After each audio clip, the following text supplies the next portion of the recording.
Hey everyone, welcome back to another quick and very interesting tutorial. Where in this quick tutorial, I'm going to show you how you can get everything about a color, its shade, its blends, or its scheme for a CSS.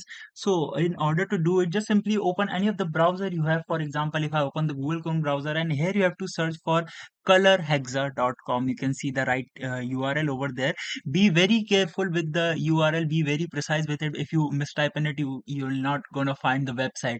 Once you do that, just simply hit enter, and here you can see the color scheme are available for you. Now here, for example, if I want to search dark blue, now if I write the dark blue, it will give me all the details about the colors, its RGB chart, its CMYK color chart, and even its all other values like RGB values or the hexa values, and I can use them anywhere I want in any format. You can see multiple formats are available for you, and different color schemes are also available for you that you can use in your projects to look it very attractive. Alright, so that's it for this video. I hope this video will be helpful for you. Make sure to hit the like button and subscribe button for more such helpful and interesting tutorials. See you in the next one. Take care.